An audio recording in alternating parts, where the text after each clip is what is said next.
시간이 되었으므로 제31차 의원총회를 시작하도록 하겠습니다. 장경환 대표님의 개시선을 읽겠습니다. 네, 시작하겠습니다. 국민의대가 있겠습니다.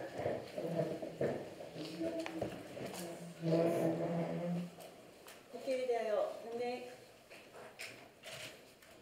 바로 이하 의뢰는 생략하도록 하겠습니다. 장경환 원내대표님의 모두 발언이 있으시겠습니다. 네, 국회가 우여곡절 끝에 이제 정상화되었습니다. 그동안 거습단체들의 이 독선과 아집으로 멈췄던 민생의 시계가 다시 돌아가게 되었습니다.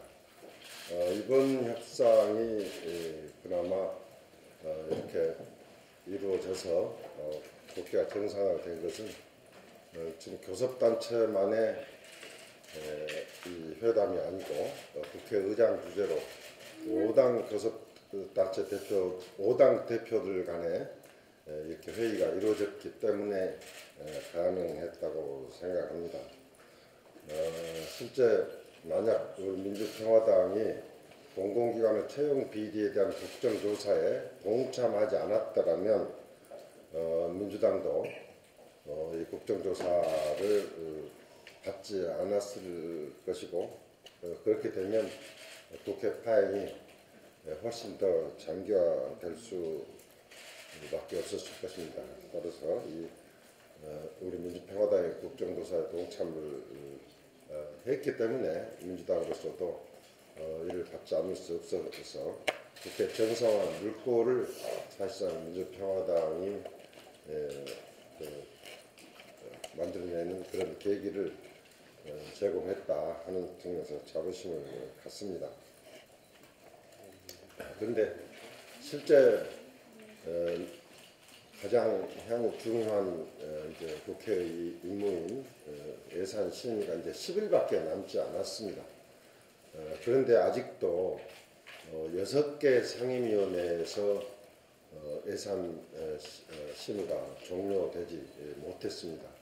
여러 차례 말씀드렸습니다만 지금 현재 예결위와 각 상임위의 심사가 동시에 진행되었습니다. 그럼 열흘밖에 남지 않는 시간에 상임위의 예산 심사 결과를 예결위에서 다시 논의를 하고 거기에 대해서 만약에 상임위와 의견이 다를 경우에는 또 상임위의 의견을 물어보는 절차를 거쳐야 합니다.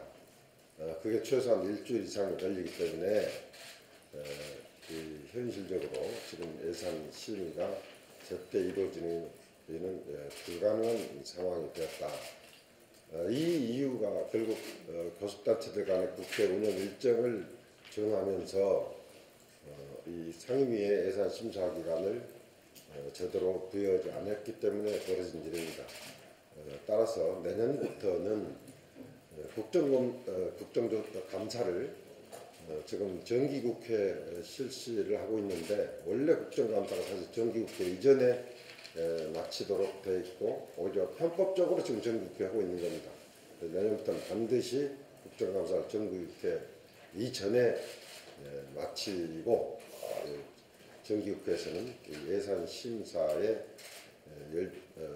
집중해서 국민들의 혈세가 제대로 쓰이게 조치를 해야 한다. 이렇게 강력하게 교섭단체들에게 촉구를 합니다.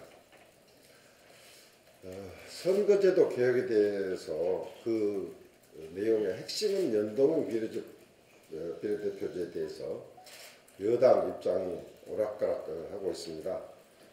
이 연동형 비례대표제는 문재인 대통령의 대선 공약이었고 민주당의 공약이었습니다. 그런데 이해찬 대표가 국회의장들 간의 당 대표들 간 만찬 자리에서 이 연동형 비례대표제를 수용하기 어렵다고 했고 그런데 어제는 다시 또 민주당 수석 대변인이 이를 부인하는 논평을 냈습니다.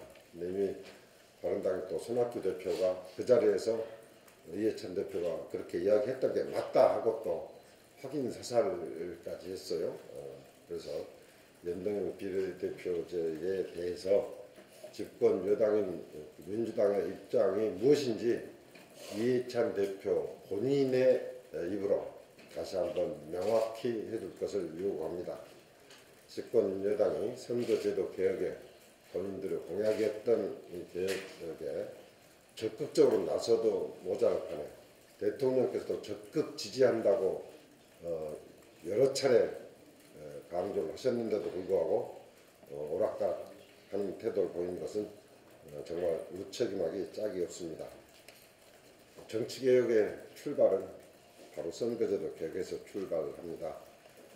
민주당은 현재의 이 높은 지지율만 믿고 민심 그대로를 반영하는 선거제도를 도입할 절호의 기회를 놓쳐서는 안 될 것입니다. 지지율은 조변석계할 수밖에 없습니다. 과연 총선 시점에서 또 현재의 문재인 대통령과 민주당의 높은 지지율이 계속될 것으로 생각하고 거기에 취해서 이 선거제도 개혁의 절호의 시기를 놓친다면 정말 국민들의 거센 비판에 직면하게 될 수밖에 없을 것이다 하는 점을 명심해야 할 것입니다. 또한 이해찬 대표는 우리 경제가 너무 어렵다고 이렇게 보는 시각은 좋지 않다. 물론 좋은 면도 있고 나쁜 면도 있다고 하는 그런 인식이 병행되긴 했습니다만 그 문제에 대해서도 좀 저는 시각의 수정이 필요하다고 생각을 합니다. 이 정부는 참 지난 정부 탓을 많이 하고 있습니다. 현재 경제가 어려운 것도 지난 이명박근혜 정부 탓이라고 이야기를 합니다. 문재인 정부는 집권 5년만 영향을 미치는 것이 아니라 이 이후의 정권에도 영향을 미칠 수밖에 없습니다. 이 정부의 정책이. 그렇다면 5년 후에는 어떤 평가를 받을 것인가 하는데도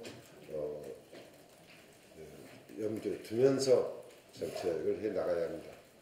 왜 20대의 지지율이 추락합니까? 결국 20대들이 희망과 꿈을 가지고 살아나갈 그러한 비전이 보이지 않기 때문에 저는 지지율이 떨어지고 있다고 생각을 합니다. 20대들이 앞으로 이 정부가 끝나고 난 뒤에도 정말 자기들의 꿈을 이룰 수 있는 그런 대한민국이 될 것이라는 믿음을 주기 위해서는 현재의 경제의 어려움을 직시하고 그 어려움에 맞는 정책적인 처방을 내놓아야 할 것입니다. 그런 측면에서 여당 대표의 이 현 경제 상황에 대한 인식부터 저는 좀 수정이 필요하다 하는 말씀을 드리겠습니다. 이상입니다. 네. 다음은 윤영희 정책위 이사님 모두 발언해주겠습니다. 네, 지금 우리 장명환 원내대표님께서 말씀을 하셨습니다만 저도 선거제도 개혁에 대해서 좀 말씀을 더 드리겠습니다. 명실공히 정부 여당은 정치 발전의 선봉에 서야 됩니다. 그게 정부 여당의 바른 모습이기 때문에 그렇습니다. 더불어민주당 이해찬 대표와 홍영표 원내대표가 연동형 비례대표제 도입에 대한 부정적 의견을 밝혔습니다. 이래 되니까 대선 공약 박인이 선거제도 개혁에 역행하느니 하는 논란을 불러일으키고 있습니다. 노무현 대통령은 그 자서전 운명이다에서 국회의원 선거구제를 바꾸는 것이 아니요 노무현 대통령이요. 운명이다. 노무현 대통령. 네, 국회의원 선거구제를 바꾸는 것이 권력을 한번 잡는 것보다 훨씬 더 큰 정치 발전을 가져온다고 믿는다 하고 쓰고 있고요. 이 정부 여당은 노무현 대통령 유지를 받든다고 표명을 하고 있습니다. 정부 여당 그리고 이 더불어민주당과 이 문재인 대통령 연동형 비례대표제 도입을 대선 공약으로 약속을 했고 국정운영 5개년 계획에도 포함을 시키고 있습니다. 그런데 그러한 발언이 나오자 더불어민주당은 연동형 비례대표제 반대 관련 기사는 사실이 아니다라고 공색한 해명을 했습니다. 더불어민주당에게 요구를 합니다. 그러한 해명이 진정성을 갖기 위해서는 연동형 비례대표 도입에 앞장서는 책임 있는 정부 여당의 집권 여당의 모습을 보여줘야 된다. 그래서 정치 선거제도 개혁에 앞장서야 된다 하는 걸 주문드리고요. 이해찬 대표께도 그것이 권심을 드러낸 것이라는 의혹을 지울 수가 없거든요. 그게 아니라고 한다면 지금 장명환 대표께서 말씀하신 바와 같이 정치제도, 선거제도 개혁을 열망하는 지지 세력의 이탈을 방지하기 위해서라도 그리고 대한민국의 정치 발전을 가져오기 위해서라도 직접 권심을 국민 앞에 보여주시기 바랍니다. 직접. 이상입니다. 네, 더 이상 발언하실 의원님 아니시고 하신다고요? 예. 오케이. 네, 유성엽 최고수석 예. 모두 발언해주십시오. 박근혜 대통령이 왜 탄핵을 받고 감옥에 갔는지를 잘 되새겨야 한다고 생각합니다. 물론 박근혜 대통령이 잘못을 했기 때문에 헌법을 어기고 또 법률들을 어겼기 때문에 탄핵을 받고 감옥에 간 것입니다마는 2016년 20대 총선을 앞두고 민주당과 국민의당이 분열되는 상황에서 이제 당시 새누리당이 국회 선진화법 180석은 물론이고 개연성 200석까지도 얻을 수 있다라는 그런 선거 결과 예측이 있었습니다. 거기에 박근혜 대통령이 취해서 공천농단을 하다가 뭐 180석, 200석은 고사하고 과반수도 넘기지 못하고 2당으로 전락하면서 박근혜 대통령은 탄핵의 길, 감옥의 길을 자초했다라고 생각합니다. 지금 더불어민주당에서 보이고 있는 행태가 그 지지율에, 현재의 지지율에 취해서 아주 그 잘못된 길을 가려는 그런 징조를 지금 보이고 있습니다. 이해찬 대표께서 지난 16일 날 의장 여야 5당 대표 부부동반 만찬에서 연동형 비례제는 수용이 어렵다 이렇게 명백하게 말씀을 하신 것으로 드러나고 있습니다. 물론 그 이후에 파장이 일자 그 대변인 성명 등을 통해서 주워 담으려고 노력을 하고 있지만은 그러나 몇몇 또 핵심 그 의원들의 언급을 보면은 연동형 비례대표제를 반대하는 뜻이 분명합니다. 집권여당 대표의 연동형 비례대표제 도입 반대는 그동안의 자신들의 입장을 뒤집는 심각한 자기 부정일 뿐만 아니라 자신들 당 소속 대통령의 최근 언급까지도 묵살하는 오만 불손이자 우리 정치개혁과 발전을 바라는 국민들에게 정면으로 도전하는 일이라고 생각을 합니다. 이제 오늘 논의를 해봐야겠습니다만은 민주당에서 이러한 입장을 바꾸지 않는 한 이제 정부 여당에 대해서 어떠한 협조도 저는 결코 해서는 안 된다 이렇게 생각합니다.